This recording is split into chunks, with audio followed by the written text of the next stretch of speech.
হচ্ছে আমরা বের করবো, বের করে মানে নকব্যাক টেস্ট করবো, টেস্ট করার পরে আমরা উইন্ডোটাকে 230 থেকে 250 নিতে পারি থিন ক্রাস্টের জন্য, আর 300 নিব থিক ক্রাস্টের জন্য। এখানে 230 করে আছে।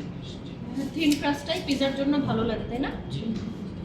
ঠিক এইভাবে করে আমরা এয়ারটাইট বক্সেও রাখতে পারি, আর এইভাবে আমরা যাতে বাতাস না ঢোকে কিন্তু উপরের সারফেসটা ড্রাই হয়ে যাবে।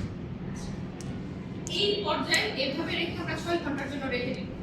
6 ঘন্টা পরে কাজ করব, চিলারে রেখে 6 ঘন্টা পরে কাজ করব। এভাবে চিলারে রেখে আমরা 3 দিন পর্যন্ত কাজ করতে পারবো। 3 দিন ক্লিয়ার? কনফিউশন আছে? আপনার আছে? আপনি কই খুঁজেন, কি খুঁজেন? আপনি আমার কথা কনসেন্ট্রেট করেন, কারণ এটাও আমি পরের একটা কাজ।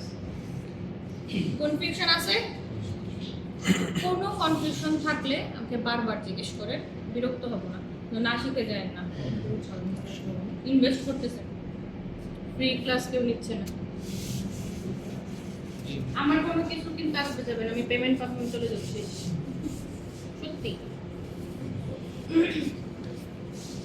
আমরা যখন 6 ঘন্টা পরে ব্রেক করবো, আমরা এটাকে আর কোনো মিটিং এ যাব না, এটা হাত দিয়ে চাপ দেব না, কিচ্ছু করবো না। একটা নিউবর্ন বেবি যেইভাবে ওভেন কাজ করবে, আমাদের এখন কি বাকি? শুধু চিকেন গুলা